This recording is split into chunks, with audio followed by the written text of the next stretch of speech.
कहानी पूरी फिल्मी है। देवरिया जिले से एक ऐसी कहानी सामने आई है जिसे सुनकर कई लोग इसे चमत्कार मान रहे हैं, तो कई लोग अंधविश्वास और कई भगवान का आशीर्वाद।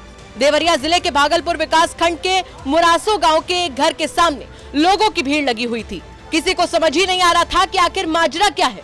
लोगों को बाद में पता चला कि गांव में एक मरा हुआ शख्स जिंदा हो गया। ये बात इलाके में आग की तरह फैल गई। किसी को समझ ही नहीं आ रहा था कि आखिर कैसे हुआ। अब चलिए आपको इस घटना के पीछे की कहानी बताते हैं। साल 2008 में राम सुमेर यादव नाम के शख्स के बेटे अंगेश को जहरीले सांप ने काट लिया था। उस समय अंगेश की उम्र करीब 10 साल थी। सांप काटने के बाद उसके घर वालों ने पहले झाड़ फूंक कराई। हालत बिगड़ते देखकर उसे अस्पताल ले गए, लेकिन डॉक्टर्स ने उसे मृत घोषित कर दिया। जिसके बाद उसके पिता ने गांव वालों के कहने पर उसकी डेड बॉडी को केले के तने में बांधकर सरयू नदी में बहा दिया।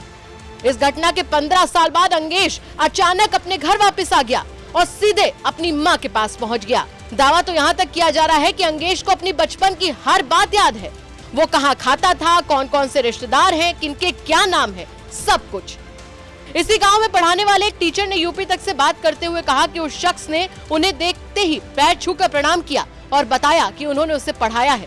साथ ही उस समय तत्कालीन प्रिंसिपल कौन थे, इस बात की भी जानकारी दी। हाँ, एक लड़का जो आपके गांव का है, एक लड़का हमारे गांव का 15 बरस पहले लगभग सर्प काट दिया, उसको नदी में विसर्जित लोग कर दिए केले पर। वो लड़का वापस आया, मेरा नाम ले रहा था। तो बताने के अनुसार तो मैं वहाँ पहुँचा तो सैकड़ों का कई सौ लोग वहाँ भीड़ थी। और जब हम उसके पास पहुँचे 10 कदम दूरी पर से ही वो पहचान करके पैर छू के प्रणाम किया।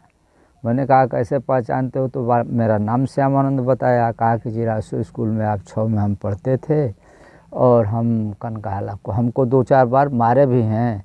और मैंने पूछा उस समय प्रधानाचार्य कौन था, तो उन्होंने बाय नेम उसने बताया कि आनंद कुमार मिश्रा थे। तो हम समझ लिए कि ये बच्चा वही है, ये तो है अंगेश नाम। हाँ।